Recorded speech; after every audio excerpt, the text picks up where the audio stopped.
Hi friends, Idukki റെസിപ്പിയിലേക്ക് സ്വാഗതം. ഇന്ന് ഞാൻ വന്നിട്ടുള്ളത് നല്ല കിടിലനായിട്ടുള്ള ഒരു ബീഫ് കറിയും കൊണ്ടാണ്. നമ്മളുടെ മൺചട്ടിയിൽ വെക്കുന്ന അതേ ടേസ്റ്റിൽ നമുക്ക് കുക്കറിൽ എങ്ങനെ ഒരു ബീഫ് കറി റെഡിയാക്കി എടുക്കാമെന്ന് നോക്കാം.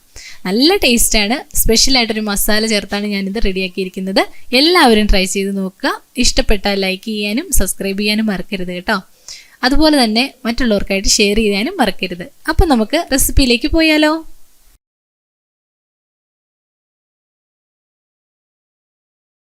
ഇനി നമുക്ക് സ്പെഷ്യൽ മസാല ഉണ്ടാക്കിയെടുക്കാം. അതിലേക്ക് ആവശ്യമുള്ള സാധനങ്ങൾ നമുക്ക് നോക്കാം കേട്ടോ. ഇഞ്ചി ഞാനിവിടെ ഒരു 3 ചെറിയ കഷ്ണം ഇഞ്ചി എടുക്കുന്നുണ്ട്. ഇതൊരു 1.5 കിലോ ബീഫിനുള്ള അളവാണ്. പിന്നെ 2 തുടം വെളുത്തുള്ളി എടുക്കുന്നുണ്ട്. ചെറിയ വെളുത്തുള്ളിയാണ് കേട്ടോ, വലുതല്ല. ചെറിയ സൈസ് 2 തുടം വെളുത്തുള്ളി എടുക്കുക. പിന്നെ നമുക്ക് അത്യാവശ്യം വേണ്ടതെന്ന് പറഞ്ഞിട്ടുണ്ടെങ്കിൽ നമ്മളുടെ കുരുമുളകാണ്. 1 ടേബിൾ സ്പൂൺ കുരുമുളക് ഇട്ട് കൊടുക്കുന്നുണ്ട്. പിന്നെ ആവശ്യമുള്ളതെന്ന് പറഞ്ഞിട്ടുണ്ടെങ്കിൽ ചേർത്ത് കൊടുക്കേണ്ടത് നമ്മളുടെ ഉലുവയാണ് കേട്ടോ. ഉലുവ നല്ലൊരു ടേസ്റ്റ് നൽകുന്ന നമ്മളുടെ ബീഫ് കറിക്ക്. ട്രൈ ചെയ്യാത്തവരുണ്ടെങ്കിൽ ട്രൈ ചെയ്യുക. 1/2 ടീസ്പൂണാണ് ഉലുവ ചേർത്ത് കൊടുക്കേണ്ടത്. നമുക്ക് വേണ്ടത് നമ്മളുടെ ഏലക്കയാണ് കേട്ടോ. ഞാനിവിടെ 2 ഏലക്ക എടുക്കുന്നുണ്ട്. നല്ല ടേസ്റ്റാണ്. ഈ ഒരു മസാലയിൽ നിങ്ങൾ റെഡിയാക്കി നോക്കുക. പിന്നെ വേണ്ടത് 1/2 ടീസ്പൂൺ നമ്മളുടെ ജീരകവും കൂടി ചേർത്ത് കൊടുക്കുക, നമ്മളുടെ ചെറിയ ജീരകം. പിന്നെ പെരിഞ്ജീരകം ഉണ്ടെങ്കിൽ അത് നിങ്ങൾക്ക് ഒരു 1/2 ടീസ്പൂൺ ചേർത്ത് കൊടുക്കാം കേട്ടോ. നല്ല ടേസ്റ്റാണ്. അപ്പോൾ അത് എല്ലാം കൂടി നമുക്കൊന്ന് മിക്സ് ചെയ്ത് നമുക്കൊന്ന് ഗ്രൈൻഡ് ചെയ്തെടുക്കാം. അപ്പം നമ്മളുടെ മസാല, ബീഫ് കറിക്കുള്ള നമ്മളുടെ സ്പെഷ്യൽ മസാല റെഡി ആയിട്ടുണ്ട്. ഇനി നമുക്ക് സവാള വഴറ്റിയെടുക്കണം. അതിനേക്ക് ആവശ്യമായിട്ടുള്ള വെളിച്ചെണ്ണ ഞാൻ ഒഴിച്ചു കൊടുത്തിട്ടുണ്ട്. ഇനി നമുക്ക് സവാള ഇട്ട് വഴറ്റിയെടുക്കാം. ഞാനിവിടെ ഒരു 3 ചെറിയ സവാളയാണ് കേട്ടോ എടുത്തിരിക്കുന്നത്. നമുക്ക് നല്ല രീതിയിലൊന്ന് വഴണ്ട് വരാൻ വേണ്ടിയിട്ട് കുറച്ച് ഉപ്പും കൂടി ചേർത്ത് കൊടുക്കാം. അതിനുശേഷം നമ്മൾ റെഡിയാക്കി വെച്ചിരിക്കുന്ന നമ്മളുടെ മസാലയും കൂടി അതിനകത്തേക്ക് ഇട്ട് കൊടുക്കാം. ഇനി നമ്മളുടെ സവാളയും ആ ഒരു നമ്മളുടെ വെളുത്തുള്ളി ഇഞ്ചി അതിൻ്റെ ഒരു കോമ്പിനേഷനും എല്ലാം കൂടി നന്നായിട്ടൊന്ന് നല്ല രീതിയിലൊന്ന് വാടി വരണം കേട്ടോ. അതുവരെ നമുക്ക് ഇതുപോലെ ഒന്ന് ഇളക്കി കൊടുക്കണം. നല്ല രീതിയിൽ വാടി വന്നതിന് ശേഷം നമുക്ക് ബാക്കിയുള്ള പൊടികൾ ചേർത്ത് കൊടുക്കാം. ഇനി നമുക്ക് ബാക്കിയുള്ള പൊടികളെല്ലാം ചേർത്ത് കൊടുക്കാം. അതിലേക്ക് ആദ്യമായിട്ട് ഞാൻ ചേർത്ത് കൊടുക്കുന്നത്, നമ്മൾ ഏത് കറി വെച്ചാലും, അതായത് ചിക്കൻ ആണെങ്കിലും ബീഫ് ആണെങ്കിലും ഒക്കെ ചേർത്ത് കൊടുക്കുന്നത് ഞാനിവിടെ മല്ലിപ്പൊടിയാണ് കേട്ടോ. മല്ലിപ്പൊടി കുറച്ച് മൂപ്പ് വേണം, അതുകൊണ്ട് മല്ലിപ്പൊടി ആദ്യം ചേർത്ത് കൊടുക്കാം.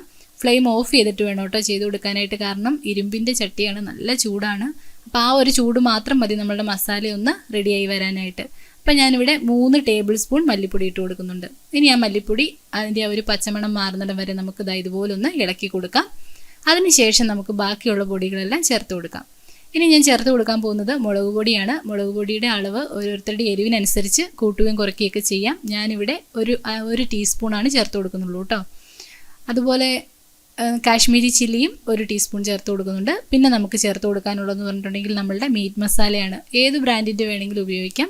ഞാനിവിടെ കൂടുതലായിട്ട് ഉപയോഗിക്കാറുള്ളത് ഈസ്റ്റേണിൻ്റെയാണ്. അപ്പോൾ ഈസ്റ്റേണിൻ്റെ മീറ്റ് മസാല ഞാനൊരു 3 ടേബിൾ സ്പൂൺ അത് ഇട്ട് കൊടുത്തിട്ടുണ്ട്. പിന്നെ നമുക്ക് 1 ടീസ്പൂൺ നമ്മളുടെ മഞ്ഞൾപ്പൊടിയും കൂടി ചേർത്ത് കൊടുക്കാം. അതിനുശേഷം നല്ല രീതിയിൽ ഇതുപോലെ ഒന്ന് മിക്സ് ചെയ്ത് കൊടുക്കുക. ഇപ്പോഴും ഫ്ലെയിം ഓഫാണ്. അതിൻ്റെ ചൂട് കൊണ്ട് തന്നെ നല്ല രീതിയിൽ അതൊന്ന് മുരിഞ്ഞു വരും. ഇനി നമുക്ക് ആവശ്യത്തിന് കറിവേപ്പിലയും കൂടി ചേർത്ത് കൊടുക്കാം അതിനകത്തേക്ക്.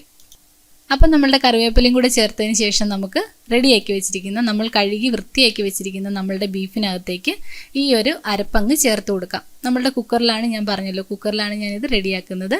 അപ്പോൾ വൃത്തിയാക്കി വെച്ചിരിക്കുന്ന ബീഫിലേക്ക് നമുക്ക് അരപ്പ് ചേർത്ത് കൊടുക്കാം.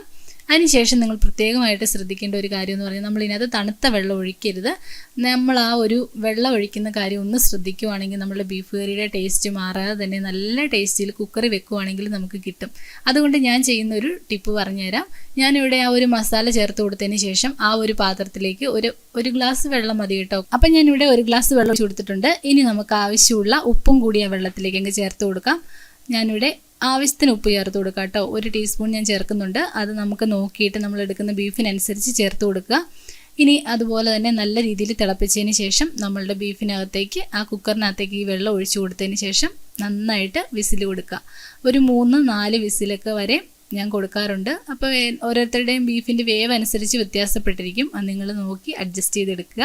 നല്ല ഹെൽത്തി ആയിട്ട് നല്ല ടേസ്റ്റി ആയിട്ടുള്ള ബീഫ് കറി വളരെ സിമ്പിളായിട്ട് ചുരുങ്ങിയ നേരം കൊണ്ട് നമുക്ക് റെഡിയാക്കി എടുക്കാനായിട്ട് സാധിക്കും. കറിവേപ്പിലയൊക്കെ കുറച്ച് കൂടുതൽ ചേർത്ത് കൊടുത്താൽ നല്ലൊരു ടേസ്റ്റാണ് കേട്ടോ. അപ്പോൾ അതും കൂടി ഒന്ന് ശ്രദ്ധിക്കുക. ഇനി നമുക്കിത് നല്ല രീതിയിലൊന്ന് വേവിച്ചെടുക്കാം. അപ്പം ഞാനിവിടെ കുക്കർ അടച്ചു കൊടുക്കുന്നുണ്ട്. അപ്പോൾ കുക്കർ തിളച്ച് ചാടാതിരിക്കാൻ വേണ്ടിയിട്ട് കുക്കറിന് മുകളിലായിട്ട് നമുക്ക് കുറച്ച് ടിഷ്യൂ ഇതുപോലെ അങ്ങ് വെച്ച് കൊടുക്കുവാണെങ്കിൽ തിളച്ച് ചാടാതെ നമ്മളുടെ കുക്കർ എപ്പോഴും വൃത്തിയായിട്ടിരിക്കും കേട്ടോ. അത് നിങ്ങൾ പരീക്ഷിച്ച് നോക്കിയോളൂ, നല്ലതാണ്. അപ്പം നല്ല രീതിയിലൊന്ന് വെന്ത് വരട്ടെ. അതിലേക്ക് നമുക്ക് ആ വെന്ത് വരുന്ന സമയം കൊണ്ട് കുറച്ച് തേങ്ങയും കൂടെ ഒന്ന് വറുത്ത് ചേർക്കാം. ഇത് നമ്മളുടെ ബീഫ് കറിക്ക് ഭയങ്കര ടേസ്റ്റ് നൽകും. എല്ലാവരും ട്രൈ ചെയ്ത് നോക്കുക. ഞാനിവിടെ കുറച്ച് തേങ്ങ ഇവിടെ കൊത്തിയെടുത്തിട്ടുണ്ട്. 1 മുറിയോളം തേങ്ങ എടുത്തിട്ടുണ്ട് കേട്ടോ. അത് ഇഷ്ടമില്ലെങ്കിൽ ചേർത്ത് കൊടുക്കണ്ട, ഇഷ്ടമുണ്ടെങ്കിൽ മാത്രം ചെയ്താൽ മതിയാകും. നല്ലൊരു ടേസ്റ്റ് നൽകും നമ്മളുടെ ബീഫ് കറിക്ക്. അപ്പം തേങ്ങ ഇതുപോലെ കൊത്തിയെടുത്തത് നമ്മളുടെ കുറച്ച് വെളിച്ചെണ്ണ ഒഴിച്ച് അതിനകത്തൊന്ന് വറുത്ത് കോരിയെടുക്കാം. അതിനുശേഷം നമ്മളുടെ ബീഫ് കറിയിലേക്ക് അങ്ങ് ഒഴിച്ചു കൊടുക്കാം. അപ്പം വളരെ ഹെൽത്തി ആയിട്ടുള്ള മൺചട്ടിയിൽ വെച്ച് അതേ ടേസ്റ്റോട് കൂടിയ ബീഫ് കറി നിങ്ങൾക്ക് എല്ലാവർക്കും ഇതുപോലെ ചെയ്താൽ റെഡിയാക്കി എടുക്കാനായിട്ട് സാധിക്കും. പിന്നെ നിങ്ങളുടെ വിലയേറിയ അഭിപ്രായങ്ങളൊക്കെ കമൻറ്റ് ചെയ്യാൻ മറക്കരുത്. ഇഷ്ടപ്പെട്ടാൽ ഷെയർ ചെയ്ത് കൊടുക്കാനും ലൈക്ക് ചെയ്യാനും മറക്കരുത്. മറ്റൊരു നല്ല വീഡിയോയുമായി വീണ്ടും വരാം. Thank you for watching.